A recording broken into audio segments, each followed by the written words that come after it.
मुसलमानों में पिछले दिनों काफी अफरा तफरी और बेचैनी का माहौल रहा। इसकी वजह मजहबी मसलों से जुड़ी सियासत थी।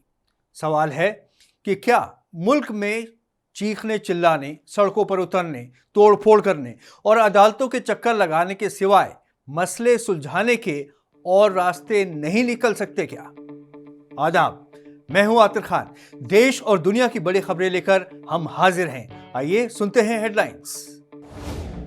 डायलॉग से ही निकल सकते हैं मुस्लिम मसलों के हल। मुस्लिमों का लीडर कौन, दानिश्वर या फिर मदरसों के रहनुमा? डायलॉग की कोशिश क्यों हुई नाकाम? बातचीत से ही होते हैं हर मसलों के हल। जरीफुल बेगम की शादी की गजब है कहानी। हम जब डायलॉग की बात करते हैं तो इसका मतलब होता है कि दो फिरकों के दरमियान ऐसे मसलों पर एक राय बना दी जाए जहां दोनों फिरकान में इख्तिलाफात हैं। इसके लिए दोनों पालों में ऐसे करने की गुंजाइश होनी चाहिए ताकि रोज रोज के झगड़ों से निजात मिल सके। जैसे पिछले दिनों आजान, हिजाब, हलाल और हराम, दैरो हरम और तारीखी इमारतों के नाम तब्दील करने के नाम सामने आए। उनमें से ज्यादातर मामले अब अदालतों में चल रहे हैं, लेकिन इस बीच एक नया मसला तौहीन रसूल का सामने आ गया। इस पर मुसलमानों में बड़ा गुस्सा छा गया। मुल्क के हर हिस्से और दुनिया के कई मुस्लिम मुल्कों में इस पर गम और गुस्से का इजहार किया गया तो बीजेपी ने 2 तर्जुमानों को मुअत्तिल और बर्खास्त कर दिया। लेकिन इससे भी मुसलमानों का गुस्सा नहीं थमा और जुमे को नमाज के बाद वो सड़कों पर उतर आए और उनके हालात अजीब से हो गए। इस मिजाज को देखते हुए दिल्ली के जामा मस्जिद के शाही इमाम अहमद बुखारी को भी कहना पड़ा कि इस प्रदर्शन से उनका कोई ताल्लुक नहीं था। जोश में होश खो बैठने का नतीजा आखिर यह हुआ कि रांची में 2 नौजवानों की जान चली गई और सैकड़ों लोग जेल की सलाखों के पीछे हैं। नुकसान किसका हुआ? दुनिया में बड़े बड़े मसलों का हल बातचीत से ही निकलते हैं। बड़ी से बड़ी जंग के बाद डायलॉग ही होता है। आज मुसलमानों की लीडरशिप पर नजर डालें तो हैदराबादी टोपी और अचकन में AIM के सदर असदुद्दीन ओवैसी की तस्वीर सामने आ जाती है, और वो भी गुस्से में तकरीर करते हुए अवाम को जोश ज्यादा दिलाते दिखाई देते हैं। मुस्लिम लीडरों में एक और बड़ा नाम आजम खान का लिया जाता है, लेकिन वो अपनी बीमारी और उलझनों को सुलझाने में इस कदर मशगूल हैं कि उनके बयानों में भी अब पहले वाली तासीर नहीं रही। ओवैसी के अलावा कुछ इलाकाई लीडर भी खड़े हो गए हैं जो किसी न किसी राजनीतिक पार्टी को सपोर्ट करते हैं, लेकिन ये लीडरान हालात को संभालने से ज़्यादा हालात को बिगाड़ देते हैं। जोश भरे लफ्ज़ कानों को तो अच्छे लगते हैं, कुछ खुशफहमी का एहसास भी हो जाता है, लेकिन उससे कोई नतीजा निकलता नहीं दिखता। लोकसभा इलेक्शन में ये बात भी साबित हो गई है कि आज की तारीख में मुसलमानों का वोट भी कोई अहमियत नहीं रखता।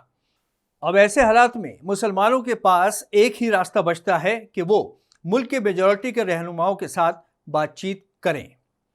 यहाँ ये बात भी अहमियत रखती है कि अक्सरियत के रहनुमाओं से बातचीत करेगा कौन? क्या मुस्लिम दानिश्वरों की बात मुसलमान मानेंगे? मुल्क के साबिक chief election commissioner SY Qureshi, साबिक वाइस प्रेसिडेंट हामिद अंसारी और AMU के साबिक वाइस चांसलर जहीरुद्दीन शाह और इन जैसे और बहुत सारे मुस्लिम दानिश्वर मौजूद हैं। मुसलमानों में मजहबी फ़िरके की बात करें तो उनकी तादाद गिनने के लिए उंगलियां कम पड़ जाएंगी। सवाल ये भी है कि तमाम मुस्लिम तंजीमें अपने लीडरों को क्या सेलेक्ट कर पाएंगे और उनको चुनने का तरीका क्या होगा।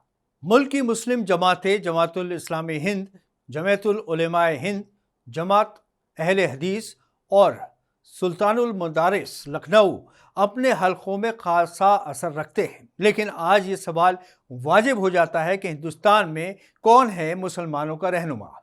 मुस्लिम पॉलिटिशियंस तो आज की तारीख में बेअसर हो गए हैं। क्या दानिश्वर और मजहबी जमातों के लीडरान एक प्लेटफॉर्म पर आकर हिंदुस्तान के मुसलमानों की रहनुमाई कर सकते हैं? एक तरफ ये बात कही जाती है कि हिंदुस्तान की पहचान हिंदू मुस्लिम एकता है, गंगा जमनी तहजीब है और हिंदुस्तान में मजहब आपस में कोई फर्क पैदा नहीं करता। इसको लेकर हिंदुस्तान की पूरी दुनिया में तारीफ की जाती थी। हालांकि हिंदू और मुसलमान दोनों में जात बिरादरियां हैं, इसके बावजूद भी वो जोग्राफिया اور روحانی طور پر ایک ہی ہیں، لیکن وقت کے ساتھ ساتھ پرسنل انٹرسٹ کے چلتے ان کے اندر دراریں آنی شروع ہو گئی ہیں۔ اس خامی کو آزادی کے بعد بھی محسوس کیا جاتا رہا ہے، لیکن ہندوستان میں 1975 میں ایمرجنسی کے کالے دن لوگوں کو یاد ہیں۔ اس دوران جیلوں میں RSS اور جماعت اسلامی کے رہنماؤں کو ایک ساتھ رہنے اور ایک دوسرے کو سمجھنے کا موقع ملا تھا۔ اس کا فائدہ اٹھاتے ہوئے انہوں نے جیل سے باہر آ کر اپنی اپنی قوموں کے بیچ پھیلی غلط فہمیوں کو دور کرنے اور ان پر ڈائیلاگ شروع کرنے کا ارادہ بھی کیا تھا، لیکن اس پر قاعدے سے عمل نہیں ہو سکا۔ پچھلے دنوں جماعت اسلامی کے امیر سید سعادت اللہ حسینی نے آواز دا وائس کو دیے گئے ایک انٹرویو میں کہا تھا کہ وہ RSS کی طرف سے ڈائیلاگ کی پیشکش کو قبول کرنے کو تیار ہیں۔ دوسری طرف ملک کے موجودہ حالات پر RSS کے بھی سربراہ موہن بھاگوت نے ہندوؤں کو مخاطب کرتے ہوئے کہا تھا کہ وہ ہر مسجد کے نیچے شیولنگ تلاش نہ کریں اور بھائی چارے کو برقرار رکھیں۔ غلط فہمیاں دور کرنے کا ارادہ تو دونوں طرف سے ہی ہے۔ ملک کے موجودہ حالات پر سب فکر مند ہے۔ ملک کے ایک مشہور اسلامی اسکالر پروفیسر اختر الواسع نے حالات کو دیکھتے ہوئے پرائم منسٹر نریندر مودی سے ایک کھلے خط میں لکھ کر اپیل کی ہے کہ وہ مسلمانوں کو پازیٹیو بات چیت کے لیے بلائیں تاکہ ملک کے مسلمان ان کے سامنے اپنی بات رکھ سکیں۔ پروفیسر واسع نے کہا کہ اس دو طرفہ بات چیت کے ذریعے پرائم منسٹر مودی ملک کو امن، تعمیر و ترقی کے لیے نئی بلندیوں تک لے جا سکتے ہیں۔ پروفیسر واسع نے یہ بھی کہا کہ اختلافات اور بڑھتے ہوئی دوریوں کو روکنا چاہیے۔ پروفیسر واسع نے اپنی اپیل میں آگے کہا کہ بات چیت میں پارلیمنٹ کے مسلم ممبروں، مسلم جماعتوں کے رہنماؤں، مسلم دانشوروں، سول سوسائٹی کے اہم لوگوں اور جرنلسٹ کو بھی بلایا جا سکتا ہے۔ یہ ایک ایسا قدم ہوگا جس سے بہتر مستقبل بنایا جا سکتا ہے۔ اس بات پر ہمیں مرزا غالب کا ایک مشہور شعر یاد آتا ہے، دل نادان تجھے ہوا کیا ہے، آخر اس درد کی دوا کیا ہے، ہم ہیں مشتاق وہ بیزار، یا الہی یہ ماجرا کیا ہے۔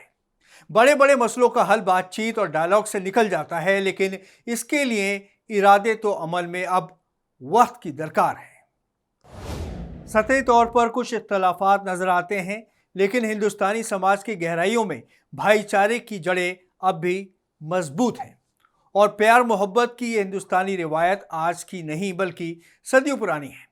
ملک کا صوبہ اسم شنکر اذان پیر کی سرزمی ہے۔ اسی سرزمی کی ایک خبر اسم کے ختنیا پارا گاؤں سے آئی ہے، جہاں ایک ہندو خاندان نے مسلم بچی کو نہ کیول پرورش کی بلکہ وقت آنے پر اس بچی کا اسلامی ریتی رواج سے نکاح بھی کروایا۔ اسم کے ختنیا پارا گاؤں میں انیتا راجونشی گرام پنچایت کی ادھیکش ہے۔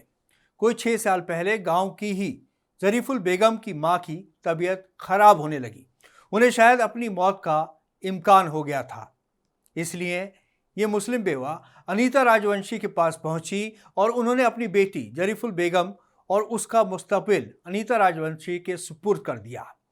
اس کے بعد ظریف ال کی ماں کا انتقال ہو گیا۔ انیتا راجونشی نے ظریف ال کو اپنے ہی گھر میں رکھ کر اپنی بیٹی کی طرح پرورش شروع کر دی۔ اس بیچ ظریف ال بڑی ہو گئیں تو انیتا راجونشی نے اپنے ہی گاؤں کے طبیب الرحمان سے رشتہ طے کر دیا۔